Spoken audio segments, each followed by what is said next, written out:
Assalamualaikum warahmatullahi wabarakatuh. Kami dari kelompok 1 akan menjelaskan atau mempresentasikan tugas besar kami terkait analitik data tentang Excel, SQL, Tableau, dan Google Colab. Eh, untuk perkenalan tim, saya sendiri Fahri Resyandi dengan NIM 707012400026. Saya Indria Olivia dengan NIM 7070124076. Saya Muhammad Rian Febrian dengan NIM 707011400120. Saya Alfredo Michael Kancak Puning Luther Timbung dengan NIM 707012400096. Baik, selanjutnya dari judul dataset kami yaitu Car Price Analysis Dataset yang kita ambil sumber datanya dari kaggle.com. Lalu untuk penjelasan proyeknya atau deskripsinya, dataset yang dianalisis berisi informasi mengenai berbagai jenis mobil, termasuk merek, spesifikasi teknis, dan harga. Namun terdapat beberapa ketidaksesuaian data dengan kondisi nyata, seperti jenis bahan bakar pada beberapa merek kendaraan yang tidak akurat. Nah, untuk deskripsi datasetnya, di bagian ini menjelaskan tentang kolom dan barisnya, yaitu memiliki jumlah kolom 10 dan jumlah baris 2501. Untuk kolom yang pertama, car ID, tipe data integer, contoh datanya 1. Kedua, brand dengan tipe data string, contoh data Tesla. Nama kolom ketiga, year, tipe data date, contoh data 2016. Nama kolom keempat, engine size, tipe data double, contoh data 2,3. Yang kelima, fuel type, tipe data string, contoh data petrol. Keenam, transmission, tipe data string, contoh manual. Ketujuh, mile age, tipe data integer, contohnya 114.832. Yang ke-8, condition, tipe data string, lalu contohnya new. Yang ke-9, kolom price, tipe data desimal, contohnya 26.613,92. Yang terakhir, model, tipe data string, contohnya model X. Nah, selanjutnya pada Microsoft Excel, pada tahap ini ditemukan bahwa dataset masih tidak bersih, yaitu pada kolom price masih ditemukan data yang tidak sesuai karena nilai harga masih ditampilkan sebagai angka biasa dan belum menggunakan format mata uang. Nah, untuk caranya, kolom diubah ke format accounting agar nilai harga dikenali sebagai mata uang. Tujuannya supaya tampilan lebih rapi, konsisten, dan mudah dibaca, dengan simbol mata uang, pemisah ribuan, dan desimal yang seragam. Caranya, kita blok seluruh kolom price, lalu buka tab home, pada grup number, klik drop down, format angka, dan pilih accounting. Setelah itu, pilih simbol mata uang yang diinginkan, misalnya dolar. Excel akan otomatis menyesuaikan tampilan angka tanpa mengubah nilai datanya. Lalu selanjutnya pada kolom year masih terdapat data yang belum sesuai karena belum menggunakan format tanggal atau date, sehingga Excel belum mengenalinya sebagai data waktu. Nah, perubahan kedua adalah pada kolom year. Kolom ini diubah dengan cara tipe general menjadi date agar Excel mengenali data sebagai data waktu. Caranya, blok kolom year, lalu pada tab home pilih format short date atau long date. Jika diperlukan format tertentu, misalnya tanggal 1 bulan 1 2016, klik more number formats, lalu ke date, lalu pilih format tanggal yang sesuai. Nah, di pivot table-nya, yang pertama kita buat untuk total harga mobil berdasarkan brand dan jenis bahan bakar. Brand mobil ditampilkan pada baris, sedangkan jenis bahan bakar pada kolom. Yang kedua itu pivot table rata-rata engine size berdasarkan brand mobil. Mobil ditampilkan pada baris, sedangkan nilai yang ditampilkan merupakan rata-rata ukuran mesin untuk setiap brand. Pivot table ketiga yaitu jumlah mobil berdasarkan periode tahun dan jenis bahan bakar. Tahun ditampilkan pada baris, sedangkan jenis bahan bakar berada pada kolom. Nilai pada setiap sel menunjukkan jumlah mobil pada tahun tertentu untuk masing-masing jenis bahan bakar. Pivot table keempat, jumlah model kendaraan berdasarkan brand dan tipe mesin. Brand mobil ditampilkan pada baris, sedangkan ukuran mesin berada pada kolom. Nilai pada setiap sel menunjukkan jumlah model mobil dan masing-masing brand pada ukuran mesin tertentu. Lalu yang kelima, total harga mobil berdasarkan jenis bahan bakar, kondisi, dan transmisi. Jenis bahan bakar serta kondisi mobil ditampilkan pada bagian baris. Sedangkan jenis transmisi, otomatik atau manual ditampilkan pada kolom. Nilai pada setiap sel menunjukkan akumulasi total harga mobil sesuai dengan kategori tersebut. Bagian ke-6, jumlah kendaraan berdasarkan brand dan tahun produksi. Pivot table ini menampilkan jumlah mobil berdasarkan brand mobil dan tahun produksi dari 2000 hingga 2023 berdasarkan data transmisi yang tercatat. Ya, di sini kami akan menjelaskan tentang SQL dengan query select where group by dan order by. Yang pertama ada select plus where. Select digunakan untuk memilih atau mengambil data apa saja yang ingin ditampilkan di dalam table query. Pada query ini kami hanya ingin menampilkan kolom brand sehingga kolom lainnya tidak ditampilkan dan hasil query hanya berisi data brand saja. Untuk di bagian where, itu bertujuan untuk memfilter data berdasarkan kondisi tertentu. Di sini kami hanya ingin menampilkan mobil dengan brand Tesla. Ini outputnya. Yang kedua, Select plus Group B. Select digunakan untuk memilih data yang ingin ditampilkan. Di sini kami hanya memilih kolom brand dan menggunakan fungsi count untuk menghitung jumlah data mobil yang kemudian diberi nama jumlah mobil. Setelah itu ada Group B, digunakan untuk mengelompokkan data berdasarkan kolom tertentu. Di sini kami mengelompokkan data berdasarkan brand. Ini untuk output Select plus Group B-nya. Selanjutnya yang ketiga ada Select plus Where plus Order By. Select digunakan untuk menampilkan seluruh data yang ada dalam tabel. Pada query ini, semua kolom ditampilkan karena menggunakan tanda bintang. Setelah itu, Where digunakan untuk memfilter data. Pada query ini, kami ingin menampilkan data mobil yang memiliki kondisi new, sehingga data mobil dengan kondisi selain new tidak ikut ditampilkan. Setelah itu ada Order By, digunakan untuk mengurutkan data. Pada data ini, diurutkan berdasarkan mileage secara menaik, sehingga mobil dengan jarak tempuh paling rendah akan tampil terlebih dahulu. Ini untuk outputnya. Selanjutnya yang keempat ada Select plus Where plus Group By plus Order By.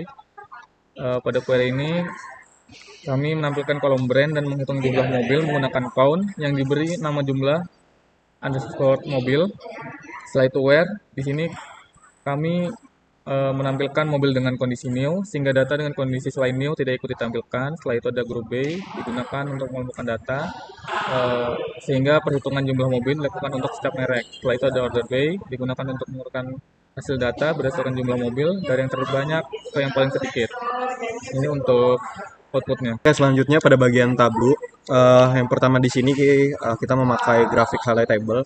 Jadi grafik highlight table ini, jadi dia menampilkan total harga mobil berdasarkan merek dan jenis bahan bakarnya. Jadi setiap sel menunjukkan akumulasi total harga mobil untuk kombinasi merek dan bahan bakar tertentu. Kemudian untuk grafik bar chart yang kedua, menampilkan perbandingan total kapasitas mesin berdasarkan merek-merek mobil.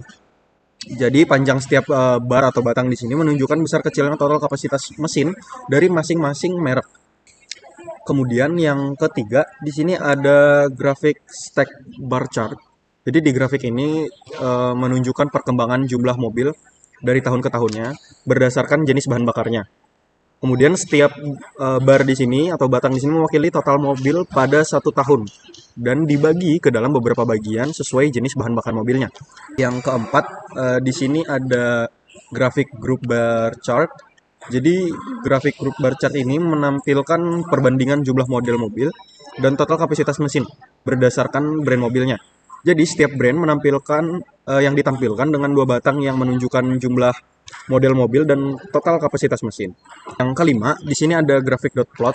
Jadi dia ini menampilkan total harga kendaraan berdasarkan kondisi kendaraan, jenis transmisi dan jenis bahan bakarnya. Untuk grafik yang terakhir di sini ada stack area chart. Jadi di sini menampilkan tren jumlah kendaraan berdasarkan brand dari tahun ke tahunnya. Setiap area berwarna mewakili satu brand mobil dan luas areanya ini menunjukkan jumlah data transmisi pada tahun tertentu. Baik, kemudian di sini ada dashboard dari car price prediction-nya. Lalu selanjutnya ada Python pada Google Colab. Yang pertama, import library dan load data. Pada tahap ini dilakukan import library dan pemuatan data. Di sini menggunakan library Pandas itu untuk membantu proses pengolahan data. Lalu untuk struktur dataset, bagian ini itu digunakan untuk melihat gambaran awal dataset yang akan dianalisis. Pada tahap ini, beberapa baris dapat ditampilkan untuk mengetahui contoh isi data dan kolom yang tersedia. Lalu yang ketiga ada pemeriksaan missing value, di mana tahap ini untuk mengecek data yang kosong pada setiap kolom. Dan untuk yang keempat, di sini ada statistik deskriptif, itu digunakan untuk memberikan gambaran awal mengenai karakteristik data yang dianalisis. Yang pertama itu ada data numerik, yang dimana ini menampilkan ringkasan statistik yang meliputi jumlah data, nilai minimum, maksimum, nilai rata-rata, serta sebaran data. Lalu yang kedua di sini ada data kategorial, itu digunakan untuk menampilkan ringkasan data yang meliputi jumlah data, jumlah nilai unik, nilai yang paling sering muncul, serta frekuensi. Nah, yang untuk bagian 5 ini analisis distribusi data atau visualisasi. Yang pertama di sini menggunakan distribusi harga kendaraan.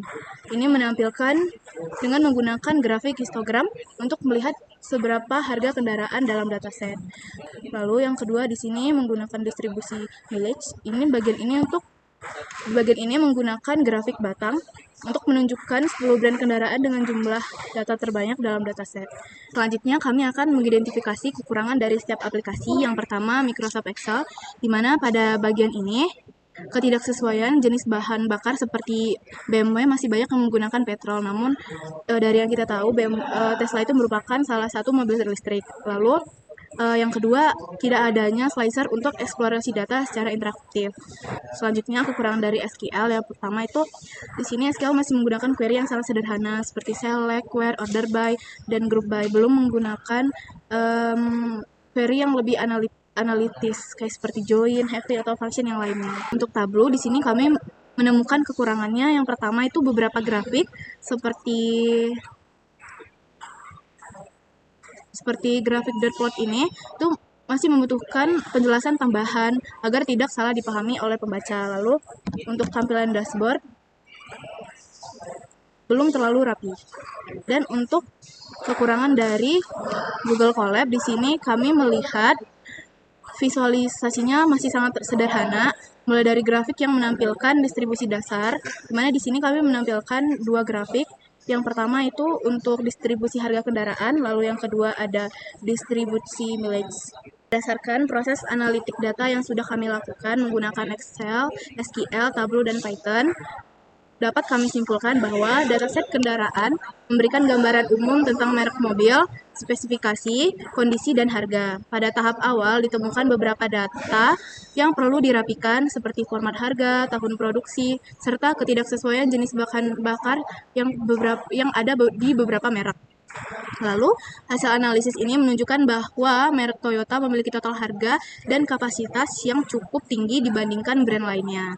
Manfaat yang saya peroleh dari analitik data ini untuk Excel, Tableau, SQL, dan Google Colab yaitu kemampuan untuk merapikan data dan menyiapkan data itu menggunakan Excel, lalu mengolah data dan menyaring data itu menggunakan SQL, lalu untuk Tableau di sini untuk menyajikan hasil analisis dalam bentuk grafik dan dashboard yang lebih interaktif, lalu untuk Colab di sini digunakan untuk analisis lebih lanjut agar mudah dipahami.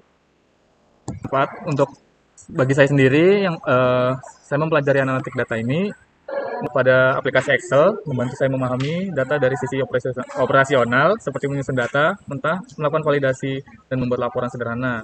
Untuk bagian Tableau memberikan manfaat dalam melihat hubungan antara data secara visual sehingga saya dapat membandingkannya. Untuk pada bagian SQL memungkinkan saya bekerja langsung dengan sistem basis data itu sendiri sehingga saya dapat menggabungkan berbagai tabel, memfilter data secara presisi dan memperoleh informasi yang relevan tanpa harus memindahkan seluruh data.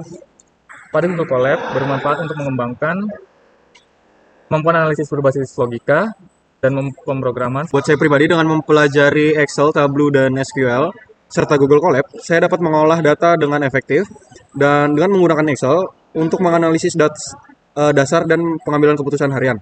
Tableau memungkinkan saya mengubah data menjadi visualisasi interaktif dan informatif, sehingga hasil analisis dapat dipahami dengan mudah dan disampaikan secara efektif kepada berbagai pihak. Kemudian untuk SQL, membantu saya mengelola data besar dan mengekstrak informasi yang spesifik dan akurat dari database.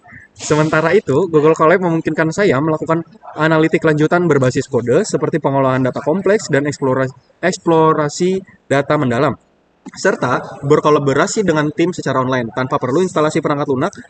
Baik, dari analitik data yang saya pelajari, pertama mungkin dari Excel, saya belajar bahwa mengolah data dasar seperti pembersihan data, perhitungan, dan analisis sederhana menggunakan rumus serta grafik untuk melihat tren dan ringkasan data.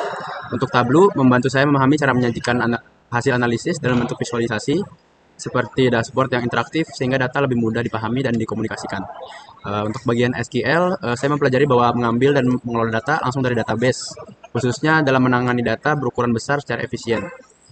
Lalu yang terakhir, Google Colab mengajarkan saya analitik data berbasis pemrograman menggunakan Python, mulai dari pengolahan data, analisis lanjutan, hingga kolaborasi secara online.